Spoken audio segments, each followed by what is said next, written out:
Hello, everyone, and welcome to the Malthaus Games podcast. My name is Delton. I'll be your host today, and with me, as usual, is my lovely wife and yellow player, Haley.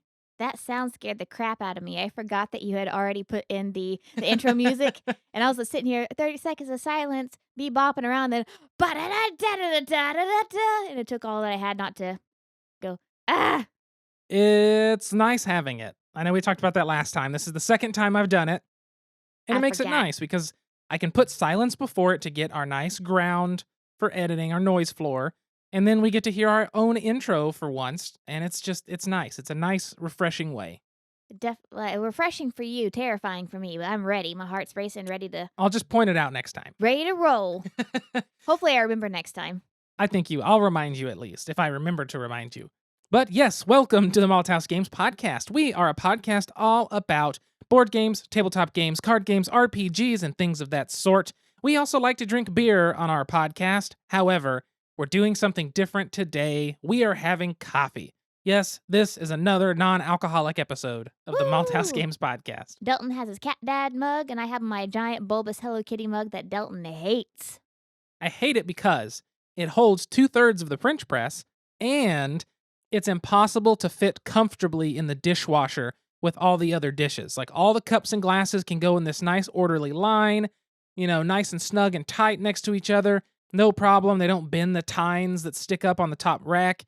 This stupid mug, I have a specific tine that is bent from this mug, so I always put it in the same spot since it has its little nestling hole. They're saying it's special and it holds 2/3 of the French press. Now you all understand why I love this mug. Plus, it's Hello Kitty. It's a bane of my dishes chores.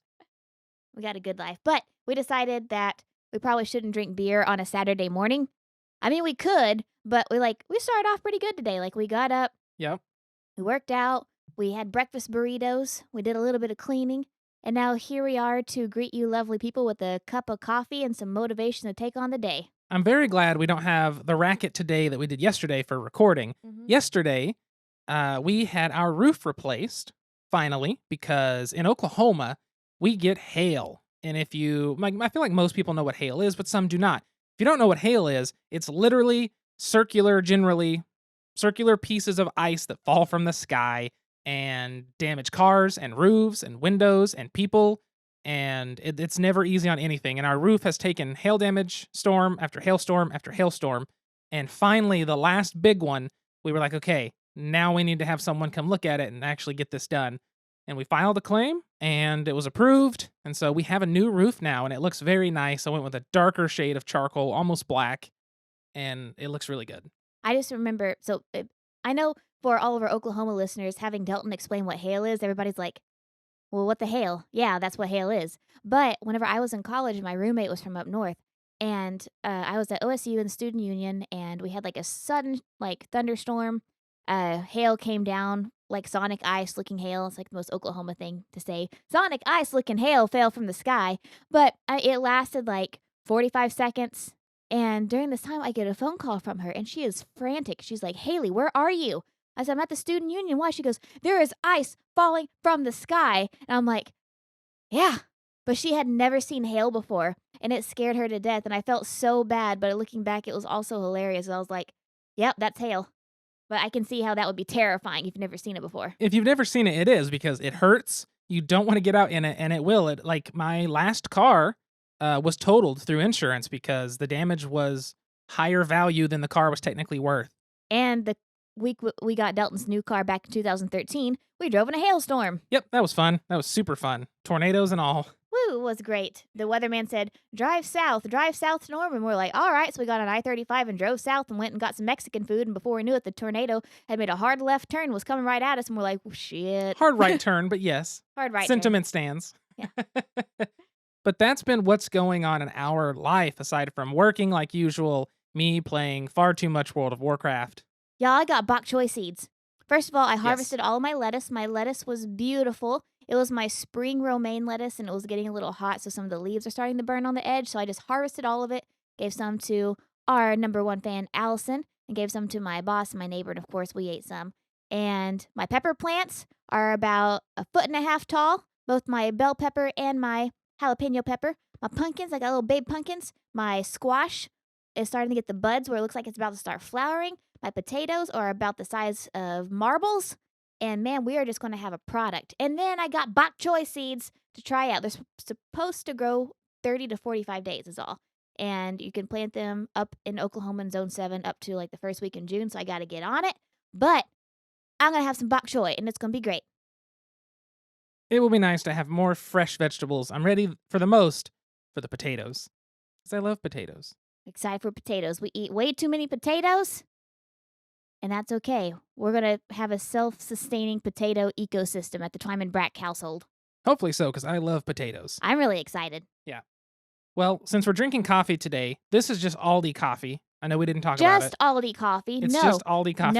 No. This is the organic whole bean Honduran coffee that costs $5.85 at Aldi, which is like $1,000 in Aldi bucks. This That's is true. the good stuff.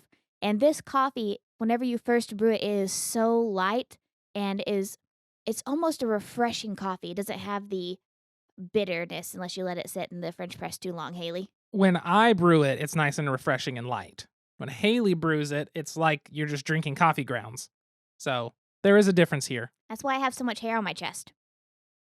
I guess so, but it's good coffee. I mean, the problem with this coffee is I can't point out little things. Like it's not, you know what I mean? It tastes like coffee.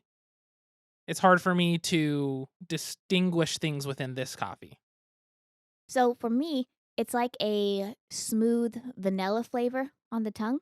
Yeah. And then the aftertaste it's not really, it's coffee, but it's a really light coffee aftertaste.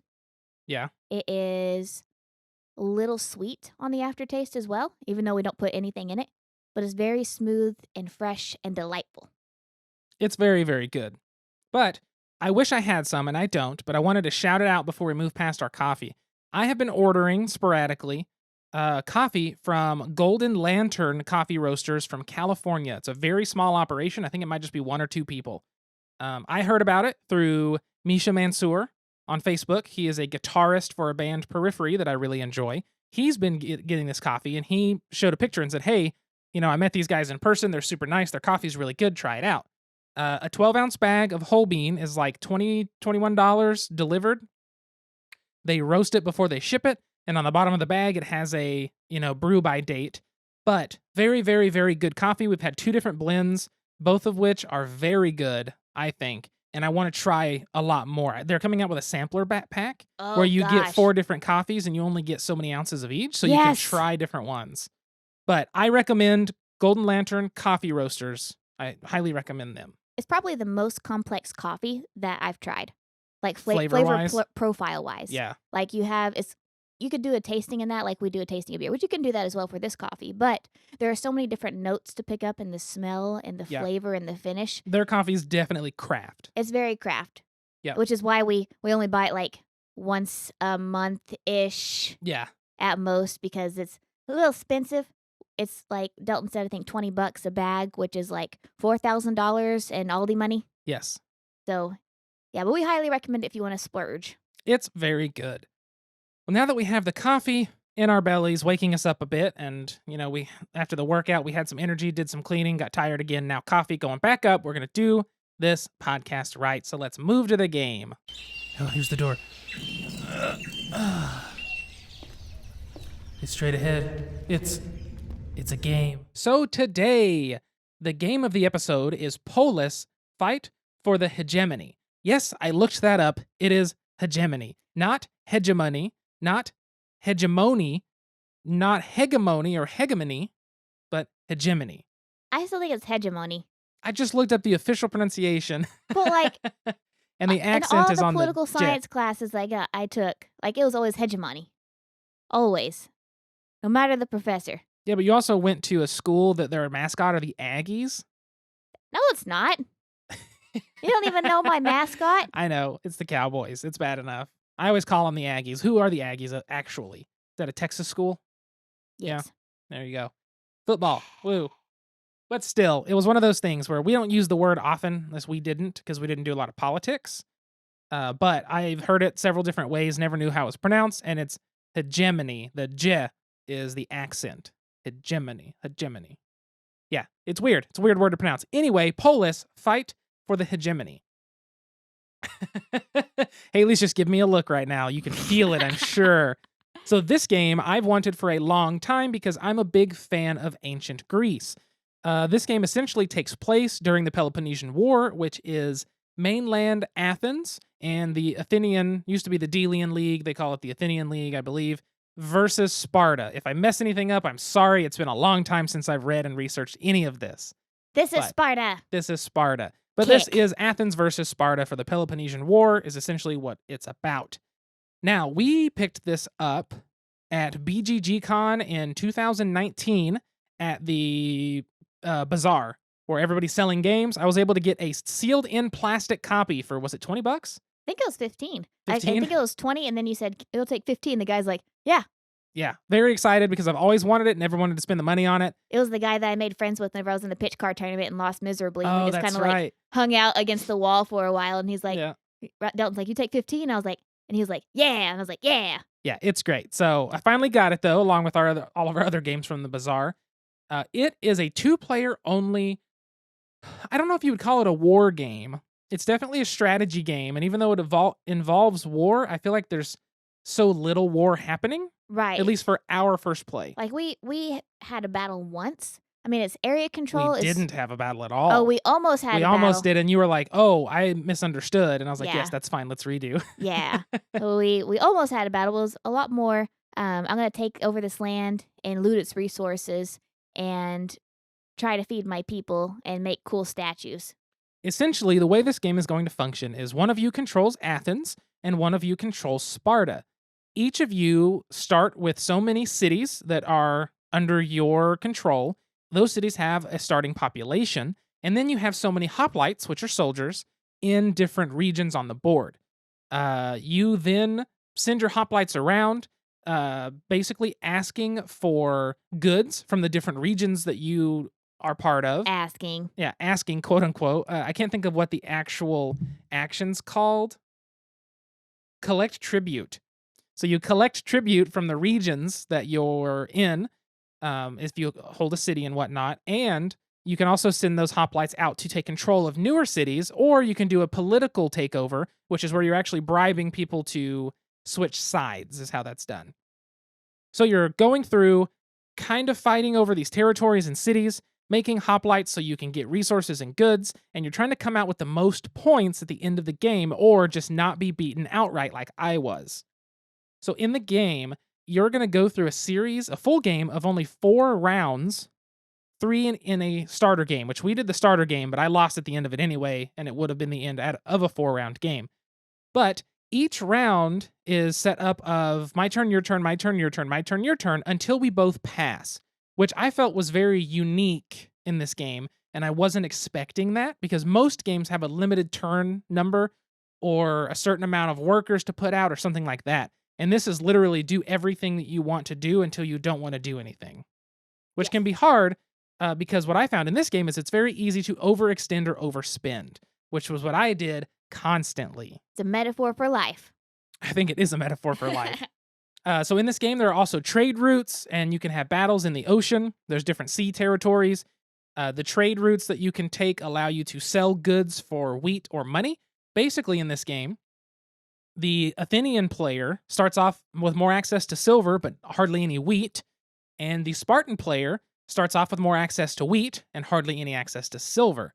Now, you must have wheat to feed all of your people, so it starts off with a bit of an imbalance, but the silver can actually help you get there in a different manner. So the Spartans are basically have an easier time making soldiers, where the Athenians have Spartans have an easier time feeding everybody and making soldiers, and the Athenians have an easier time, or a harder time doing that, but like an easier time trading because they're positioning. And so it's sort of balanced in that manner on the board. And getting silver. You got an easier time getting silver. So yes, the Athenians have an easier time getting silver, and the Spartans have an easier time getting even more wheat.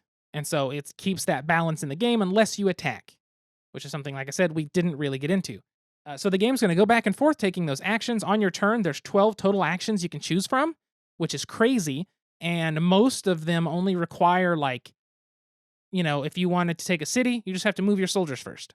Nice and simple. Movement's really easy. So you move, and then you can take the city. On each of your turns, you can only ever do 2 actions, and they can't be the same. But once your turn's over, the opponent goes, then you go, then you can do whatever again. And it's back and forth until really the end of the game. There is an event card at the beginning of every round that can change stuff up, have you send off soldiers, do all kinds of things. But all in all, it's just a really back and forth. But one thing I really enjoyed about this game is I did enjoy the fact that you can do whatever you want on your turn. You don't feel limited by the rules of the game, like the turn order, or you don't feel limited by, only have so many workers to use or only have so many actions. You're only limited by how good you've been at your efficiency in gathering resources, I feel like. Yes, I feel like that as well. I also really like the game because I won. Is that the only reason you like the game? No. That's the question.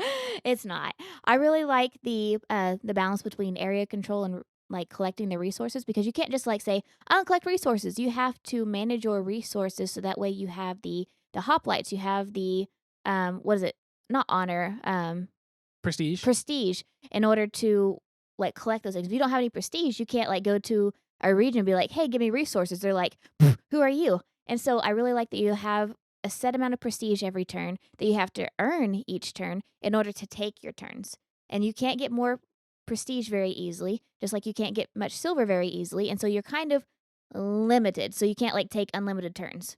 That's true. Any action that essentially involves the military, moving your hoplites, making new hoplites, making new warships, or moving those ships, starting any battles, asking for tribute, anything like that can't be done without prestige, like Haley said, because your army's not worth anything if you don't have prestige. So your military actions are very limited by how you earn prestige in the game, and you earn prestige by having high populations in your cities, and there's a couple other ways that you can earn prestige as well, but that all happens at the end of a round. So your prestige is kind of a counter for what you want to do, but it doesn't completely limit your turns, which is nice. You basically have the work with your war units or not. Yeah. And so I really enjoyed the game. I liked it. It was very back and forth. There wasn't a lot of downtime except for the very last round of the game. I was able to take some more turns than what Delton could afford. But even then, it was probably, what, a minute and a half more that I was playing than you? Yeah, what's really neat is let's say we're in the first round of the game and I decide to call it quits and I pass. Once I pass and stop taking turns, Haley will take her normal 2 actions. Then she can take any number of extra actions, but she must pay 1 extra resource, like 1 resource, to then do another action. So she takes her 2, she wants to move some more hoplites, she has to pay, let's say she pays a wood. Then she wants to, take over the city. Now she's got to pay olive oil on top of that. She has to keep paying for resources. So you could just keep going to get ahead, but then you're losing those resources, which Right. it's not too bad for the wheat and the olive oil and the wine, because all 3 of those get halved at the end of every round because you can't keep those kind of goods around forever. Yeah. And so I think that really plays into our strategy, I think so. I think so. which we'll get to. Yeah, we will get to the strategy there. Spoiler alert. But it's pretty neat. I enjoyed the game. I thought it was pretty fun. It's one of those that after playing it once, I go, oh, I see what I was doing wrong. And now I need to play it again so I can correct those mistakes and focus a little harder on what needs to be done. Yeah. And not overextending. This game, being that you can take so many actions on your turn, it is so unbelievably easy to just go, I'm going to go here and I'm going to go here. I'm going to take that and I'll take this over here and I'll spin this and I'll do this. And then pretty soon, all your cities have 1 population and you have a ton of soldiers on the board, but they're doing nothing and there's not enough to get things, and it's very easy to overextend. And not to get too much into what will be the question of the episode, but like one of my strategies in this game was all my resources that got cut in half, I just blew all of them every round. Like Yeah. at most, I went into 1 at the end of every round, because it was half rounded up that you kept. Yep. And so I just blew through it. And I feel like that was helpful in keeping the momentum throughout. Like I relied on those more than I was like, what can I do with my resources rather than my prestige or my silver? I feel like that was helpful for me. That is very helpful. That's something I tried to hang on to stuff periodically, and I didn't try so much to hang on to the perishables. I tried to keep like wood and metal up for a while, but even then, you're trying to do stuff. But yes, at the end of every round, you have to be able to feed the populations in your cities. So that's something to keep in mind is you must have enough wheat. So when the Spartans start off not only with wheat, but they start off with easier access to wheat, and the Athenians start off with silver and easier access to silver, it makes it tough because getting wheat is very tough in this game, and getting silver is very tough in this game. So it makes it hard because silver can be used in place of almost everything, but nothing replaces wheat, which makes it just hard. I mean, you can use silver to buy wheat as a 1-to-1, but it makes it tough because you have to feed your people. And if you can't feed your people, you start losing cities. And once you start losing cities, things get real rough because then you can't get tribute from those regions. And it just does what happened to me and just everything crumbles around you. Hello, darkness, my old friend. I guess I completely missed on the credits for this game. I don't know why. It feels like it's been so long. Ugh, I'm a horrible podcast host. We have to quit. Podcast's done. Boo. Last episode. No, we still have episode 69 in a couple of weeks. That's true. A month. A month We're in from a month. tomorrow. All right. So Polis, Fight for the Hegemony, is concept and designed by Fran Diaz. I'm not sure how to pronounce his name. Graphic design, illustration, box design, rules, and editing are all by Marek Rutkowski. The combat card illustrations are Walter Velez. Production, Mercury Games, Asylum Games. Texts, Fran Diaz, Ignacio Gongora. And then there's some people that did the English version along with the Mercury Games team. Bunch of play testing and the regular thanks. So one thing we didn't talk about was combat in this game. Combat's very simple. The two players have a war only when the total combined number of hoplites, which is the soldiers, in one region hits 8 or higher in a turn. And what's pretty neat about this, and I'm going to explain this first, is the first round is actually called round 3 because each region can have no more than 3 hoplites from either side. You can have no more than 3 ships in any of your regions. Like, it limits everything. In the fourth round, which is the second round, that's marked number 4, is the same way. And the third and fourth round are marked as 5 alpha and 5 beta because that number goes up again. So you can't have combat in the first round of the game. However, the second round you definitely can if everybody has 4 hoplites there. Now, the way combat works is if Haley's got 4 hoplites in, let's say, mainland Athens, and I move in 4 hoplites as Sparta, then let's say we fight right there. What happens is we draw a number of cards equal to how many hoplites we have in that region. The attacker plays 2 cards. The defender tries to match the same type of card. There are some potential prestige points gain and 1 card that can lose you prestige points. And there's basically like a joker that is an instant defender win, and there's 1 card that's an instant attacker win, which is nice. The opponent tries to match those.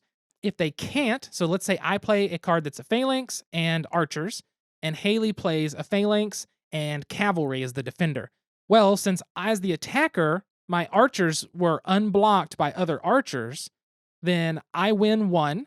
Haley removes a single hoplite, and then we both basically are going to draw cards up to how many we need and play again. So it's a very simple combat step. There are some prestige points that can be earned, but it's nothing complex, and you do it until the deck is gone or until all of one person's hoplites have been eliminated from that region. So it's actually a fairly simple process. I really do like that you can't go into combat until the second turn at the earliest. Yeah. Because, this is a 2-player game only. And so it's not like, if you have a 6-player game, you might have 5 people who have never played before and 1 person who has. Well, that 1 person can go after anybody.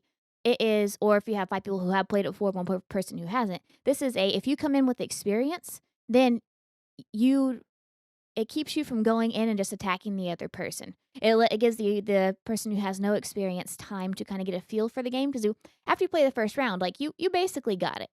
Yeah. Like it's a lot at first, and one of the criticisms I have is that there's not player guides. You have to look at the rule book the whole time. There's 1 player guide in the rule book, but like not something that's succinct enough for us to just have in front of us. Like, okay, here are my options. So you kept having to go back to the rule book. But it keeps the after you play the first round, you pretty much got it. But not letting it go into the second round until you can fight each other, I feel like that's helpful in kind of leveling the playing field for new versus experienced players. And what's nice then is you still can't even have combat then unless both of you have 4, which is the max number of hoplites in that second round, in your regions. So even if you wanted to attack your opponent, they would have to have enough people in one region for you to do that. And it's likely that they will, because the more hoplites you have in a region, the more you receive from when you collect tribute from that region. So it's kind of nice though, but yes, I agree with that. And yeah, there is one player aid on the back of the rulebook that's like a very detailed one, which is nice to have. But the one on the player boards, each player has their own player board to keep track of resources. It just names the action. It doesn't give you any other detail aside from the four of them that cost a prestige to do. And so there's no middle ground. I feel like this game does need a middle ground player aid. I want just enough to show me what this does, but I don't want so much that it's the back of the rule book. I don't want to keep referring to the rule book like crazy. Yeah. And it wasn't too bad. There was only a few things, and by the end of it, we were good. It's one of those games where you could say this game is very complex because there's a lot to choose from and a lot that you can do. However, each individual action really isn't that complicated. After the first round, you've got it. Once you get through that first round of all those actions and stuff, it's pretty simple. Movement will make sense. There's some different ways you can strategize within even moving. And so once you get used to it, though, it's a very cool game. I really like it. It's one of those that I need to play again to really get a better grasp of. But so far, just based on theme, the way it plays, and kind of the unique nature within my collection, I think that this is definitely something that I'm going to want to get to the table several more times. One of the things that this game really does that happens a lot in board games, but I find that I always really enjoy it, is that every single piece of this game, aside from combat, is open information. Hey, what can I get you? I'd like a topic. Any special way? Make it a top shelf topic. Coming up. Enjoy. So for the topic today, we wanted to talk a little bit about open information in gaming, because I really enjoy open information games. It gives you a nice way to strategize off of what your opponent is doing. And I know in the past we've discussed watching your opponents, playing based on what they're doing.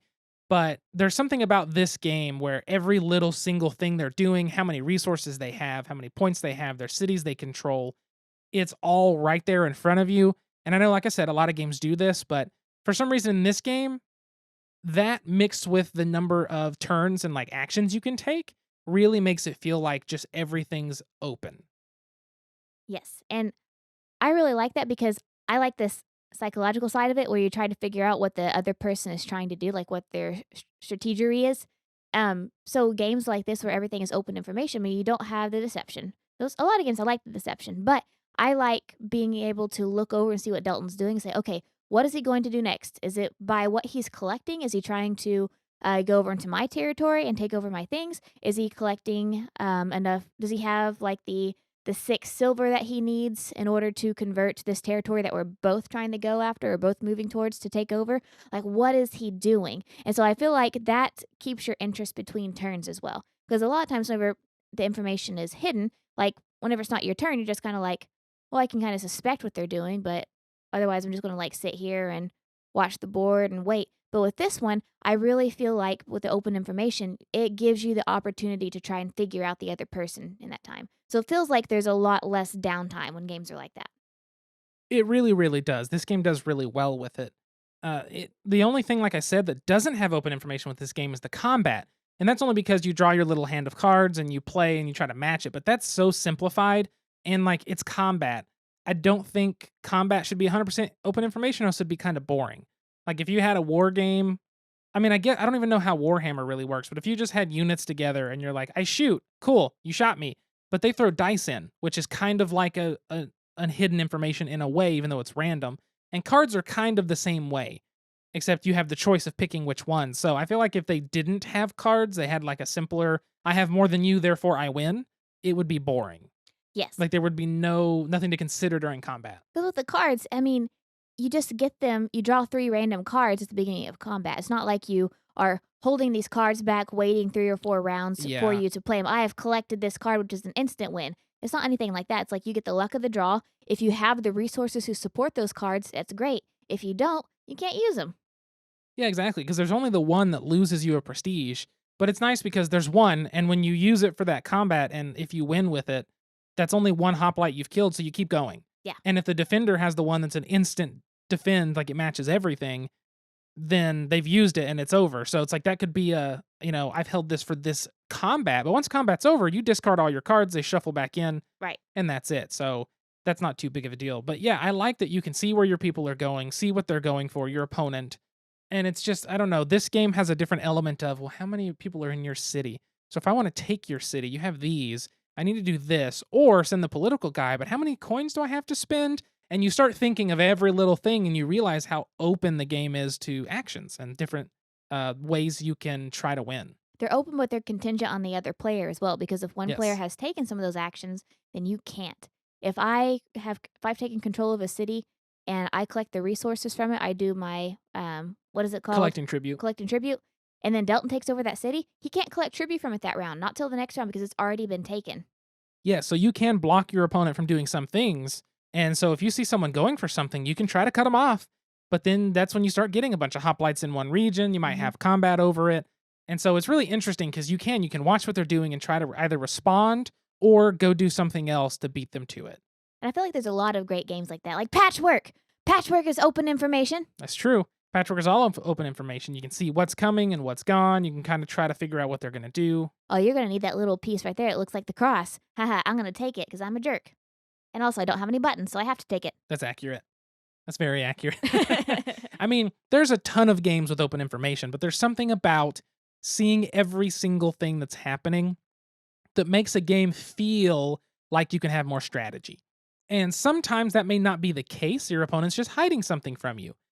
But even then, it just feels so much more tense. Mhm. And I enjoy that. I think in this game where it's representing the Peloponnesian War, an actual historical war, I think it's worth it because everything was kind of out in the open, and I just think it's a neat approach to this game. Just something else I enjoy about it, really. Yeah. I can't really think of anything else to say about open information aside from just I like it. I enjoy Yeah. it. Now, don't get me wrong.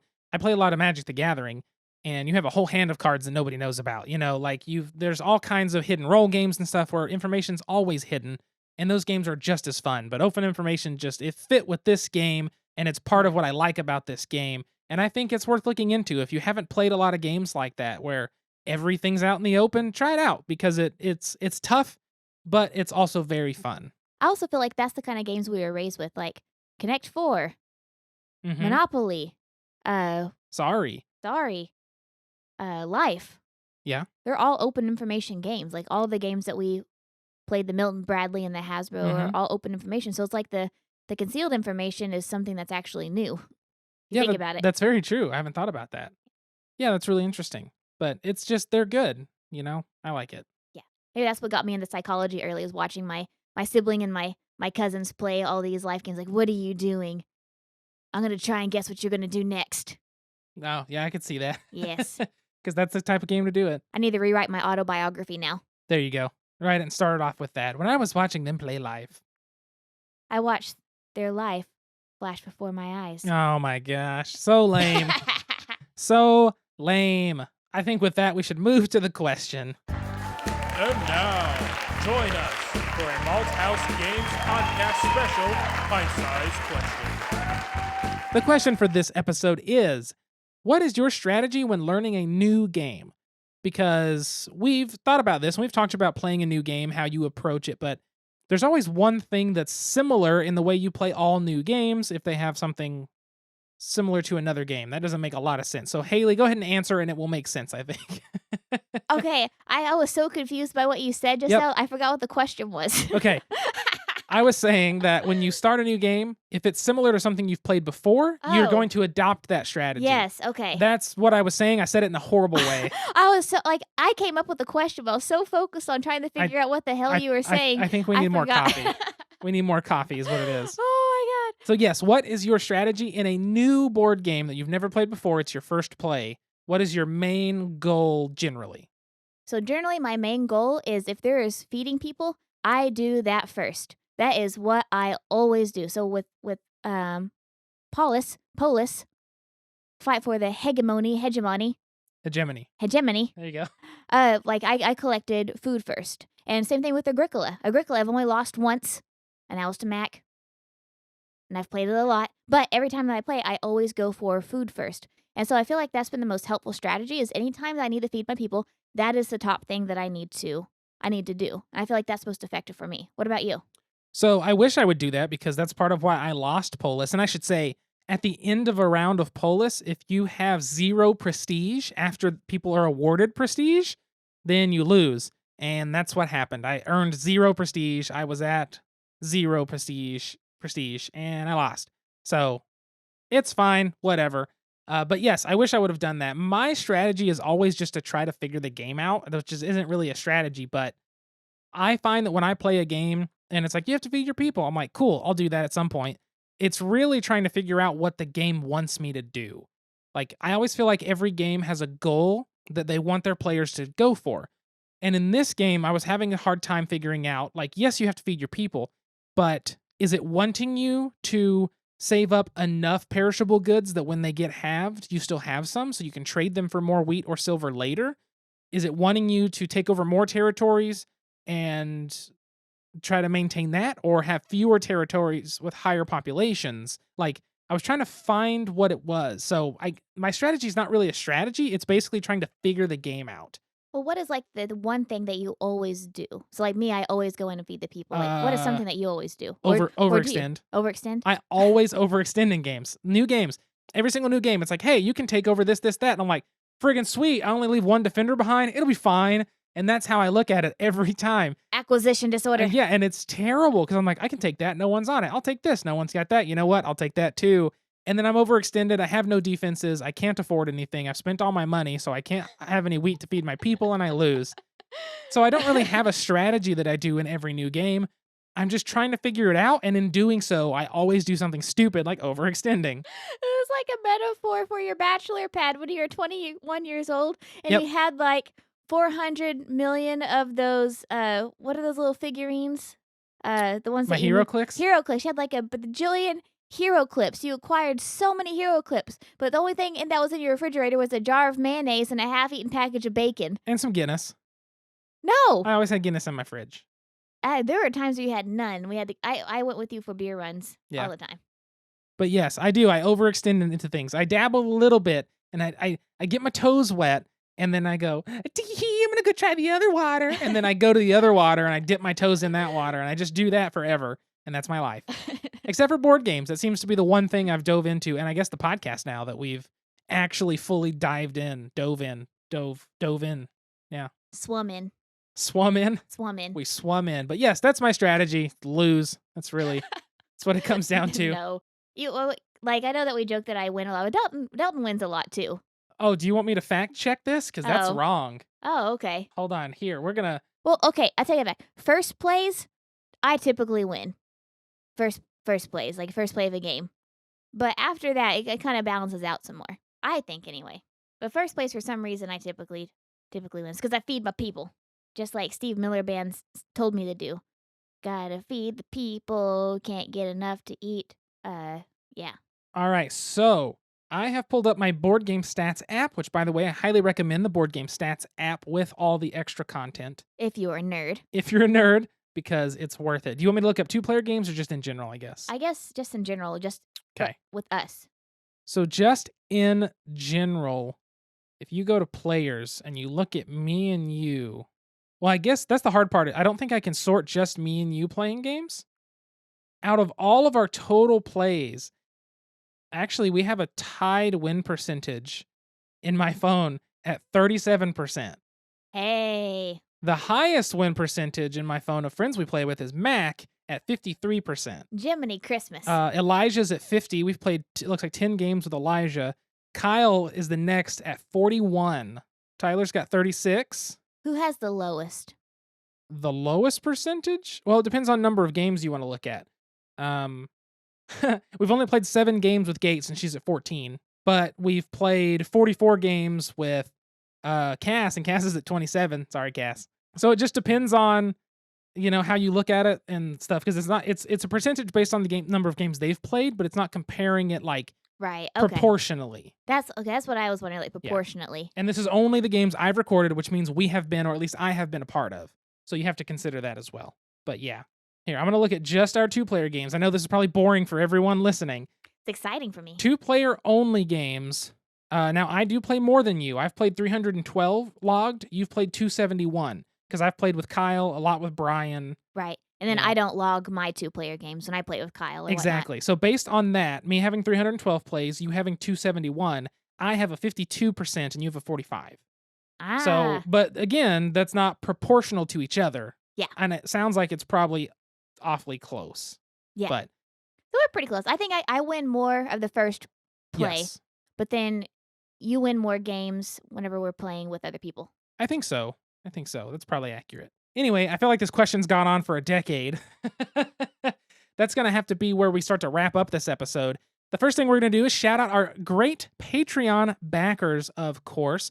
So we're going to give a thank you to Allison, Alan, Jesse, and Catherine. Woo! Thank you, guys. These are the great Patreon backers that back us at a level in which they get a shout out on the podcast. If you would like to be like them and get shout outs on the podcast, on Twitter, during our stream, on video, anything like that, be sure to go to patreon.com/malthousegames, MALTHAUS games. If you have any questions for us directly, you can always email us at contact@malthousegames.com.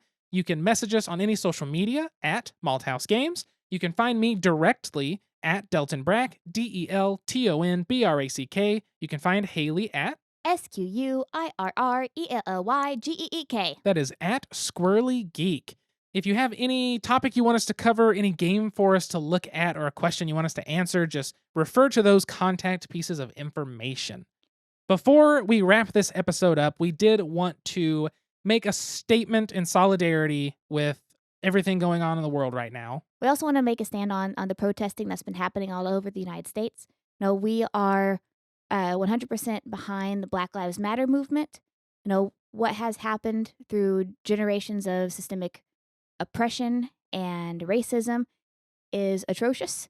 And we want to do all that we can to support the movement. And we encourage you all to do the same, whether that's through donating to bail bonds to get those protesters out, joining the protests, or just speaking out whenever you see racism happen or you see prejudices happen. You know, we all have a voice. We just need to listen and then share those voices. So until next time, sit back, relax, grab a drink, and play some games. We'll see you folks later. Bye. Bye.